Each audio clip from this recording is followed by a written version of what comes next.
తెలివిగలవాడు. భూషయ్య అనే భూస్వామికి ఆస్తి వ్యవహారాలు చూసేందుకు మనిషి కావాల్సి వచ్చిందని తెలిసి వీరప్ప అనే యువకుడు వెళ్ళాడు. భూషయ్య వాణ్ణి వచ్చిన పనేంటో అడిగి తెలుసుకొని, సరే, నువ్వు నాకంటే తెలివైన వాడివనే రుజువైతే నిన్ను పనిలోకి తీసుకుంటాను. అందుకు నువ్వు 3 పనులు చేయాలి. శివాలయం వీధిలో ఉండే రామన్న నా దగ్గర 200 వరహాలు అప్పు తీసుకుని 2 ఏళ్లుగా బాకీ తీర్చడం లేదు. వడ్డీ లేకుండా అప్పిచ్చానన్న కృతజ్ఞత కూడా లేని వాడి దగ్గర నుంచి బాకీ వసూలు చేయటం నా వల్ల కాకుండా ఉంది. నువ్వు ఆ బాకీ వసూలు చేస్తే తర్వాత మిగిలిన 2 పనులు ఏంటో చెబుతాను అన్నాడు. వెంటనే వీరప్ప, మీరు కాసేపు ఆగి రామన్న ఇంటికి రండి, మీ బాకీ తీరిపోతోంది అని భూషయ్యకు చెప్పి రామన్న ఇంటికి వెళ్ళి, రామన్న, ఉన్న పళంగా 200 వరహాలు అవసరపడ్డాయి. నెలకు 100కి 10 వరహాలు వడ్డీగా ఇచ్చుకోగలనని పత్రం రాసిస్తాను. నువ్వు నాకు అప్పిచ్చి ఆదుకోవాలి అన్నాడు. ఎక్కువ వడ్డీ వస్తుందని ఆశపడి రామన్న వెంటనే లోపల గదిలోకి వెళ్ళి 200 వరహాలు ఎంచి తెచ్చి వీరప్పకు ఇచ్చాడు. నువ్వు డబ్బు లెక్క పెట్టుకుంటుండు, నేను పత్రం తయారు చేస్తాను అన్నాడు. వీరప్ప డబ్బు లెక్క పెడుతూ ఉండగా అక్కడికి భూషయ్య వచ్చాడు. రామన్న భూషయ్యను చూసి తడబడ్డాడు. వీరప్ప మాత్రం భూషయ్య వంక చూసి, అయ్యో, అవసరంలో పడి అసలు సంగతి మర్చిపోయాను. భూషయ్య గారు నన్నిక్కడికి బాకీ వసూలుకు పంపారు అంటూ తన వద్ద ఉన్న డబ్బును భూషయ్యకిచ్చి, బాబు, సరిగ్గా లెక్క పెట్టుకోండి, 200 వరహాలు అన్నాడు. భూషయ్య ఆశ్చర్యపోయాడు. రామన్న కంగారుగా, వీరప్ప, ఆ డబ్బు భూషయ్య గారి బాకీ తీర్చాలని అట్టే పెట్టాను. నువ్వు అవసరంలో ఉన్నావు కదా అని జాలిపడి అదే నీకు అప్పుగా ఇవ్వాలనుకున్నాను. ఇప్పుడు నీకు ఇవ్వడానికి నా దగ్గర 1 వరహా కూడా లేదు అన్నాడు. దానికి ముందులే, హెచ్చు వడ్డీకి ఇంకెవరైనా అప్పివ్వకపోతారా? మరొక చోట ప్రయత్నిస్తాను అంటూ వీరప్ప అక్కడి నుంచి వెళ్ళిపోయాడు. తర్వాత భూషయ్య వీరప్పను మెచ్చుకొని, ఈ ఊళ్ళో నాకు 2 ఇళ్ళున్నాయి. ఒక దాంట్లో నేనుంటాను, రెండో దాంట్లో సూరయ్య అద్దెకుంటున్నాడు. వాడు నెల నెల అద్దె కడతాడు, కానీ ఇల్లు ఖాళీ చేయమంటే చేయడు. 3 వారాల్లో నా అల్లుడు కూతురు వచ్చి ఈ ఊళ్ళో ఉండబోతున్నారు. వాళ్ళు వచ్చేసరికల్లా ఇల్లు ఖాళీ చేయించాలి అన్నాడు. వీరప్ప వెళ్ళి సూరయ్యను కలుసుకుని మాట్లాడాడు. వాడు నిజాయితీ పరుడే కానీ మొండివాడని వీరప్పకు అర్థమైంది. ఇల్లు ఖాళీ చెయ్యమని భూషయ్య వాడితో అమర్యాదగా మాట్లాడాడట. అందుకని సూరయ్య అప్పట్లో ఇల్లు ఖాళీ చేయలేనని భీష్మించుకొని కూర్చున్నాడు. ముందుగా పత్రం రాసుకోవడం వల్ల మరొక 2 సంవత్సరాల దాకా సూరయ్య ఇల్లు ఖాళీ చేయనక్కర్లేదు. వీరప్ప సూరయ్యతో 3 రోజుల పాటు స్నేహంగా తిరిగాడు. రోజు వాడి కుటుంబానికి తినడానికి మిఠాయిలు ఇస్తూ ఉండేవాడు. సూరయ్య పిల్లలు వీరప్పను మామ అని పిలవసాగారు. ఈలోగా వీరప్ప ఊళ్ళోని షావుకారును కలుసుకొని, సూరయ్య ఇల్లు మారుతున్నాడట, నీ ఇల్లు అద్దెకిస్తావా అని అడిగాడు. షావుకారు, ఇల్లు ఒకటి చాలా కాలంగా ఖాళీగా ఉంటోంది, ఎవరైనా అద్దెకు వస్తే బావుండునని ఎదురు చూస్తూ ఉన్నాడు. వీరప్ప మాటలు విని షావుకారు ఎగిరి గంతేసినంత పని చేశాడు. సూరయ్య అదో రకం మనిషి, లేడికి లేచింది పరుగన్నట్టు తోచిన వెంటనే పనైపోవాలి. నీ ఇంటి తాళాలు నాకివ్వు అని వీరప్ప షావుకారుని అడిగి తాళాలు తీసుకున్నాడు. కొంతసేపటికి వీరప్ప సూరయ్య ఇంటికి వెళ్ళి, నేనంతా గమనిస్తున్నాను, ఈ ఇల్లు మీకు అచ్చిరాలేదు. ఇంకా ఇక్కడే ఉంటే మీ కుటుంబాన్ని ఏ భూతమో ఆవహించి బాధిస్తుంది. నా మాట విని షావుకారిల్లు ఖాళీగా ఉంది, అక్కడికి మారిపోండి అని చెప్పాడు. రోజూ మంచిగా మాట్లాడే వీరప్ప ఇలా అనగానే సూరయ్య భార్య బిడ్డలు భయపడ్డారు. కానీ సూరయ్య మాత్రం నిబ్బరంగా, నిన్న భూషయ్యే పంపినట్టున్నాడు, ఎట్టి పరిస్థితిలోనూ నేను ఇల్లు వదలను, భూషయ్య రాసి ఇచ్చిన పత్రం నా దగ్గర ఉంది అంటూ ఆ పత్రం తెచ్చి చూపించాడు. వీరప్ప ఆ పత్రం చదివి, ఏమో, నీ మంచి కోసమే చెప్తున్నాను, విన్నావా నీ ఇష్టం, లేకుంటే నాకేం నష్టం లేదు అంటూ అందరికీ మిఠాయిలు పంచిపెట్టాడు. ఆ మిఠాయిల్లో ఈసారి వీరప్ప మత్తుమందు కలపడం వల్ల మొత్తం సూరయ్య కుటుంబం అంతా స్పృహ లేకుండా పడిపోయారు. అప్పుడు వీరప్ప భూషయ్య సాయంతో బండిని మనుషుల్ని ఏర్పాటు చేయించి మొత్తం సూరయ్య ఇంటి సామాన్లంతా షావుకారింటికి తరలించి అక్కడ శుభ్రంగా సర్దించాడు. తర్వాత సూరయ్య కుటుంబాన్ని అక్కడికి మంచాల మీదకి చేర్చి ఖాళీ ఇంటిని భూషయ్యకు అప్పగించాడు. ఆయన వెంటనే తన సామాను కొంత అక్కడికి పంపి తన ఇంట్లో వాళ్లను కొందరిని అక్కడే ఉండమన్నాడు. ఈలోగా వీరప్ప సూరయ్య వద్ద ఉన్న పత్రాన్ని చించేశాడు. సూరయ్యకు స్పృహ వచ్చేసరికి తను వేరే ఇంట్లో ఉన్నానని గ్రహించి తెల్లపోయాడు. కానీ వాడిక చేయదగిలిందేమీ లేదు. భూషయ్య తన ఇల్లు తన పరమైనందుకు వీరప్పనెంతగానో మెచ్చుకొని, ఇక నువ్వు చేయాల్సిన మూడో పని ఏమిటంటే నా భార్యను ఒక రోజంతా మౌనవ్రతం పాటించేలా చేయటం. ఇది చాలా కష్టమైన పని. నేను నా భార్యకు నగలు చేయిస్తానన్నాను, పట్టు చీరలు కొంటానన్నాను, పట్నం వింతలు చూపుతానన్నాను. కానీ ఆమె కొద్ది క్షణాలు కూడా మౌనవ్రతం పాటించలేకపోయింది. ఎలా సాధిస్తావో మరి అన్నాడు. వీరప్ప ఆ సాయంత్రమే భూషయ్య భార్యను కలుసుకొని తన తాయెత్తు ఇచ్చి, అమ్మ, ఇది కుడి చేతికి కట్టుకుని ఒక రోజంతా మౌనవ్రతం పాటించారంటే మీ చుట్టుపక్కల వారందరికంటే రెట్టింపు వైభవంగా ఉంటారు. ఈ తాయెత్తు మహిమ ఎంత గొప్పదంటే మీ వైభవం పెరగని పక్షంలో చుట్టుపక్కల వాళ్ళ వైభవం తగ్గిపోతుంది. ఆ విధంగా ఎల్లప్పుడూ మీ వైభవం చుట్టుపక్కల వాళ్లకు రెట్టింపుగా ఉంటుంది అని చెప్పాడు. భూషయ్య భార్య ముందు కాసేపు వీరప్పను అనుమానించింది. కానీ కాసేపు ఆలోచించి, ఇందులో నాకేం నష్టం లేదు, ఒకరోజు మౌనవ్రతం పాటిస్తాను. తాయెత్తులో మహిమ లేకపోతే సరే, మహిమ ఉంటే మాత్రం చుట్టుపక్కల వాళ్ళకంటే వైభవంగా ఉండవచ్చును కదా అనుకుంది. తన భార్య ఒక రోజంతా మౌనవ్రతం పాటించేసరికి భూషయ్య వీరప్పను మెచ్చుకొని, నువ్వు నాకంటే తెలివైనవాడు అనుకుంటున్నావు, కానీ నేను తెలివిగా నీ చేత నా పనులు చేయించుకున్నాను. తెలివైనవాడు ముందుగా ప్రయోజనం పొందకుండా నీ మాదిరిగా ఎవరికీ సాయపడడు. కాబట్టి నిన్ను నేను పనిలోకి తీసుకోలేను అన్నాడు.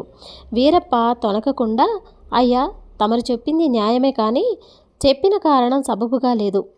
తెలివైనవాడు తనకంటే తెలివైన వాడిని తన వద్ద పనిలో ఉంచుకోడు. నేను మీకంటే తెలివైన వాడినని గ్రహించి మీరు నన్ను పనికి తీసుకోవడం లేదు. ఈ విషయం ఒప్పుకుంటే నేను తమను పని ఇప్పించమని అడగను అన్నాడు. భూషయ్య వాడు చెప్పిన దానికి అంగీకరించి, నువ్వు నాకంటే తెలివైన వాడివి. నీ తెలివితేటలతో నువ్వు స్వతంత్రంగా బతకగలవు. నేను నా పరీక్షలో ఓడిన వాడికే తప్ప నెగ్గిన వాడికి పనివ్వకూడదని ముందే నిర్ణయించుకున్నాను అన్నాడు. అంతలో లోపల నుంచి ఆయన చిన్న కూతురు అమల వచ్చి, నాన్న, నీకంటే తెలివైన వాడికి నన్నిచ్చి పెళ్లి చేస్తానన్నావు. అందుకే ఈ వీరప్ప నన్ను పెళ్లి చేసుకుంటానంటే నీ చేత నీకంటే తెలివైన వాడిని అనిపించుకోవాలని అన్నాను. వీరప్ప అది సాధించాడు. కాబట్టి నువ్వు మా పెళ్లి జరిపించాలి అన్నది. భూషయ్య వీరప్పతో, నువ్వు నాకంటే తెలివైన వాడివి, సందేహం లేదు. ఇంత తెలివైన నిన్ను పెళ్లి చేసుకుంటానని నా కూతురంటే ఎలా కాదంటాను అన్నాడు. వీరప్ప అమలను పెళ్లి చేసుకొని కలకాలం సుఖంగా జీవించాడు. కథ సమాప్తం. బేతాళ కథలలోని అగ్నిసిద్ధుడి కథ. పట్టు వదిలిన విక్రమార్కుడు చెట్టు వద్దకు తిరిగి వెళ్ళి చెట్టుపై నుంచి శవాన్ని దించి భుజాన్ని వేసుకొని ఎప్పట్లాగే మౌనంగా శ్మశానంకేసి నడవసాగాడు. అప్పుడు శవంలోని బేతాళుడు, రాజా, భీతి కొలిపే విషసర్పాల బుసలతో, నక్కల ఊళ్లలతో, గుడ్లగూపల అరుపులతో అతి భయానకంగా ఉన్న శ్మశానంలో ఈ అర్ధరాత్రి వేళ తిరుగుతున్నావంటే అందుకు అతి ముఖ్యమైన కారణం ఏదో ఉండాలి. అయితే తీరా కార్యం సాధించాక అగ్నిసిద్ధుడనే రాజులాగా మొత్తం ఫలితాన్ని అయోగ్యులకు హాని తలపెట్టిన వాళ్ల పాలు కాకుండా కాపాడుకోగలవో లేదో. ఏది ఏమైనా నీకు ముందు హెచ్చరికగా ఉండేందుకు ఆ అగ్నిసిద్ధుడి కథ చెబుతాను, శ్రమ తెలియకుండా వినుమరి అంటూ ఇలా చెప్పసాగాడు. అగ్నిధర రాజ్యపాలకుడైన అగ్నిసిద్ధుడు గొప్ప వీరుడైనప్పటికీ ఏమాత్రం రాజ్యకాంక్ష లేనివాడు. అతడి పరిపాలనలో అగ్నిధర రాజ్యం అన్ని విధాలా అభివృద్ధి చెందింది. అయితే ఆ రాజ్యానికి పొరుగున ఉన్న విదేహ రాజ్యానికి తరతరాలుగా శత్రుత్వం ఉంది. ఆ కారణం వల్ల అగ్నిసిద్ధుడు రాజ్యం రాబడిలో ఎక్కువ భాగం సైన్యానికి కేటాయించవలసి వస్తుంది. ఒకసారి అగ్నిసిద్ధుడు బాగా ఆలోచించి విదేహరాజైన సోమశేఖరుడికి తాత ముత్తాతల నాటి పాత పగలు మరిచి స్నేహంగా మెలుగుదామని శాంతి రాయబారం పంపాడు. అయితే సోమశేఖరుడు మూర్ఖంగా అగ్నిసిద్ధుడితో స్నేహానికి సమ్మతించక, మా వంశానికి మీ తాత ముత్తాతలు చేసిన హాని మరువలేను, మన శత్రుత్వం సమసిపోదు అని కబురు పంపాడు. కొన్ని సంవత్సరాలు గడిచాయి. ఒకనాడు సోమశేఖరుడు వేటకు పోయి అక్కడ జరిగిన ప్రమాదంలో మరణించాడు. అతడి కుమారుడైన సత్యదేవుడు రాజయ్యాడు. అతడు శాంత స్వభావుడు.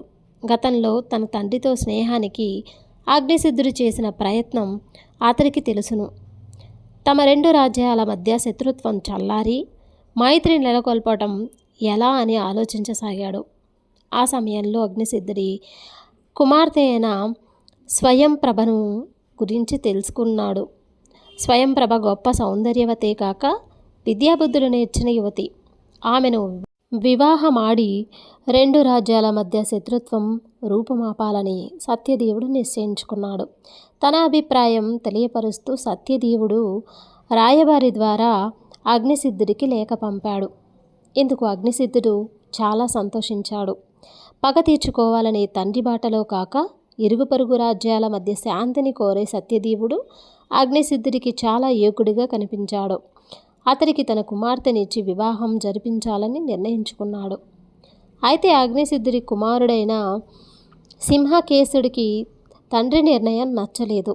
శత్రువుతో బియ్యమందటం అతడికి అవమానంగా తోచింది. కానీ తన ఈ అభిప్రాయాన్ని తండ్రికి మాత్రం చెప్పలేదు. యువరాజుతో సఖ్యంగా ఉంటూ అతడికి సలహాలిచ్చే రాజపరివారంలోని ముఖ్యులు కొందరు సంగతి గ్రహించి సింహకేసరి మనసులో విషబీజాలు నాటారు. స్వయంప్రభను వివాహమాడతాననడంలో సత్యదేవుడికి ఏదో దురాలోచన ఉన్నదని, దానికి సమ్మతించిన మహారాజుకు మతి చెలించిందని, ఇప్పుడు చూస్తూ ఊరుకుంటే అగ్నిధర రాజ్య సింహాసనం సింహకేసరికి దక్కదని నూరిపోశారు. సింహకేసరి తండ్రిని తొలగించి సింహాసనం ఆక్రమించుకోవడానికి పథకం వేశాడు. దాని ప్రకారం ఒకనాటి అర్ధరాత్రి సమయంలో రాజు అగ్నిసిద్ధుడు ఖైదు చేయబడ్డాడు. ఒక శుభముహూర్తాన సింహకేసరి రాజయ్యాడు. చెరసాల పాలైన అగ్నిసిద్ధుడు జరిగిన దానికి ఖిన్నుడయ్యాడు. తనను ఖైదు చేయటం సింహకేసరికి పుట్టిన బుద్ధి కాదని, రాజ్యోద్యోగుల కుట్రకు లొంగిపోయాడని గ్రహించాడు. సింహకేసరి రాజవుతూనే సత్యదేవుడికి ఒక దూత ద్వారా ఇలా వర్తమానం పంపాడు.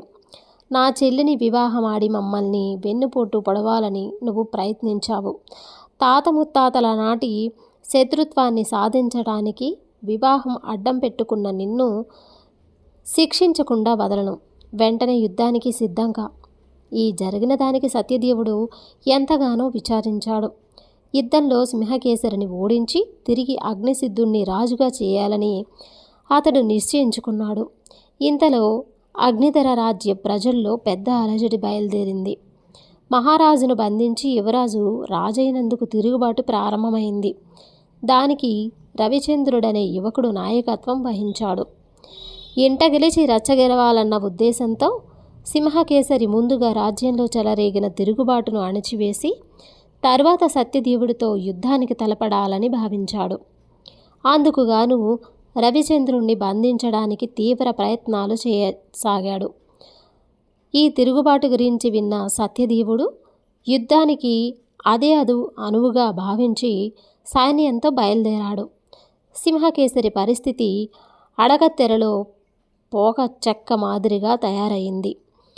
అతన్ని రెచ్చగొట్టి సింహాసనం ఎక్కించిన రాజ్యోద్యోగులు యుద్ధంలో సింహకేసరి ఓడితే సత్యదేవుడితో సంధి ఒడంబడిక చేసుకొని తమలో ఒకరు రాజు కావాలని కుట్ర సాగించారు.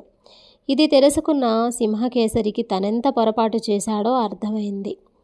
అతడు కుట్రదారులందరినీ బంధించి కారాగారంలో వేయించాడు. విజయమో వీరస్వర్గమో తప్ప మరొక మార్గం లేదని తెలుసుకున్న సింహకేసరి సైన్యంతో బయలుదేరి సత్యదేవుడితో తలపడ్డాడు. రెండు సైన్యాల మధ్య భయంకరమైన పోరు జరిగింది. అయితే ఖైదు చేయబడిన తమ రాజు పట్ల అభిమానం గల చాలామంది సైనికులు తమకు తాముగా సత్యదేవుడికి లొంగిపోయారు. దాంతో సింహకేసరి సత్యదేవుడి చేతిలో చిత్తుగా ఓడిపోయాడు. సత్యదేవుడు సింహకేసరిని బంధించి కారాగారం నుంచి రాజు అగ్నిసిద్ధుణ్ణి విడుదల చేయించాడు. అగ్నిసిద్ధుడు సత్యదీపుణ్ణి కౌగిలించుకొని, సత్యదీప, నీకెలా కృతజ్ఞతలు చెప్పాలో తెలియడం లేదు, నీ సహాయం మరువరానిది అన్నాడు. అందుకు సత్యదేవుడు, ఇందులో కృతజ్ఞత చెప్పడానికి ఏముంది మహారాజా, తమరు లోగడ నిర్ణయించినట్టు నన్ను తమ అల్లుడిగా స్వీకరించండి అని కోరాడు. అగ్నిసిద్ధుడు తన మందిరానికి వెళ్ళి స్వయంప్రభకు కబురు పంపి ఆమె రాగానే సత్యదేవుడితో ఆమె వివాహం గురించి ప్రస్తావించాడు. స్వయంప్రభ కొద్దిసేపు మౌనంగా ఉండి తర్వాత తండ్రితో, నాన్న, నా మనసులో మాట చెబుతున్నాను. మీరు ఖైదు చేయబడినప్పుడు ప్రజల్లో మీ పట్ల రాజభక్తిని రేకెత్తించి తిరుగుబాటులో ప్రాణాలకు సైతం తెగించి నిలబడిన రవిచంద్రుణ్ణి వివాహం ఆడాలనుకుంటున్నాను. కానీ ఈ సంగతి తెలిస్తే సత్యదేవుడు మీకు హాని చేయగలడని భయంగా ఉంది అన్నది. అగ్నిసిద్ధుడు 1-2 క్షణాలు ఆలోచించి, అమ్మ, నీకు అలాంటి భయం అక్కర్లేదు. నీ వివాహం నువ్వు కోరినట్టు రవిచంద్రుడితో జరిపిస్తాను అని చెప్పి తర్వాత సత్యదేవుణ్ణి కలుసుకొని ఈ విషయం వివరించాడు. అయితే సత్యదేవుడు స్వయంప్రభ అనుకున్నట్టు ఆగ్రహించక స్వయంగా దగ్గరుండి రవిచంద్రుడితో వివాహం జరిపించి తన రాజ్యానికి వెళ్ళిపోయాడు. ఇది జరిగిన కొద్ది రోజులకే అగ్నిసిద్ధుడు రాజ్యాన్ని తన కుమారుడైన సింహకేసరికి కట్టబెట్టి వానప్రస్థం స్వీకరించి అరణ్యానికి వెళ్ళి ఆశ్రమం ఏర్పరచుకున్నాడు. బేతాళుడి కథ చెప్పి, రాజా, సత్యదేవుడు యుద్ధంలో జయించి కూడా అగ్నిధర రాజ్యాన్ని ఆక్రమించుకోకపోవటం అటుంచి కోరిన రాకుమారి స్వయంప్రభను కూడా వివాహం ఆడకుండా ఎందుకు తిరిగి వెళ్ళాడు? ఇది అతడిలోని రాజనీతి లోపం కాదా? ఇక అగ్నిసిద్ధుడు ప్రజలను రెచ్చగొట్టి తిరుగుబాటు చేయించటం తప్ప మరే యోగ్యత లేని రవిచంద్రుడితో తన కుమార్తెకు వివాహం జరిపించటం అతడి రాజస్థానానికి మచ్చ కాదా? మరొక సంగతి, తండ్రి అన్న పూజ్యభావం లేకుండా తనకు హాని చేసిన సింహకేసరికి సింహాసనం అప్పగించటం ఏమన్నా రాజనీతి అనిపించుకుంటుందా? ఈ సందేహాలకు సమాధానం తెలిసి కూడా చెప్పకపోయావో నీ తల పగిలిపోతుంది అన్నాడు. దానికి విక్రమార్కుడు, అగ్నిసిద్ధుడు, సత్యదేవుడు ఇద్దరు గొప్ప రాజనీతి ఉందనడంలో ఎలాంటి సందేహం లేదు. ఎలా అంటే, విదేహ, అగ్నిధర రాజ్యాల మధ్య పాతపగలు మాన్పి స్నేహ సంబంధాలు ఏర్పడడం అనేదే సత్యదేవుడి ప్రధాన లక్ష్యం. రాకుమారి స్వయంప్రభను వివాహమాడటం అనేది ఈ లక్ష్య సాధనలో ఒక భాగం మాత్రమే. సింహకేసరి ఓటమి వల్ల రాజు అగ్నిసిద్ధుడి ప్రవర్తన ద్వారా ఆ లక్ష్యాన్ని అతడు సాధించాడు. అటువంటప్పుడు మరెవరినో ప్రేమించిన రాకుమారిని తాను ఆశించటం ఆటవిక లక్షణం అవుతుంది. అందుకని అతడు ఆమె వివాహాన్ని స్వయంగా దగ్గరుండి జరిపించి తన దారిని తను వెళ్ళిపోయాడు. ఇదే నిజమైన రాజనీతి. ఇక అగ్నిసిద్ధుడు రవిచంద్రుణ్ణి తన అల్లుడిగా చేసుకోవటం గురించి ఎటువంటి సామాన్యుడినైనా తన సొంత బలదర్పాలతో నాయకుడు కాగలిగినప్పుడు అతడు అందరి చేత గొప్ప యోగ్యుడిగానే పరిగణించబడతాడు కదా. ఆ సంగతి తెలిసిన వాడే కనుక అగ్నిసిద్ధుడు రవిచంద్రుణ్ణి తన అల్లుడుగా చేసుకున్నాడు. అందువల్ల అతని రాజసానికి మచ్చ అంటూ ఉండదు. సింహకేసరి సొంతగా మంచివాడు. రాజ్యోద్యోగుల కుట్ర గ్రహించలేక అతడు తండ్రికి ద్రోహం తలపెట్టాడే తప్ప అతను స్వతహాగా మంచివాడు. అందుకు గాను అతడు అటు ప్రజల నుంచి ఇటు సత్యదేవుడి వల్ల తగిన శిక్ష అనుభవించాడు. ఈ అనుభవంతో అతడు ప్రజాక్షేమం కోరి రాజు కాగలడని విశ్వసించే అగ్నిసిద్ధుడు అతడికి పట్టం కట్టాడు అన్నాడు. రాజుకి విధంగా మౌనభంగం కలగగానే బేతాళుడు శవంతో సహా మాయమై తిరిగి చెట్టెక్కాడు. కథ సమాప్తం.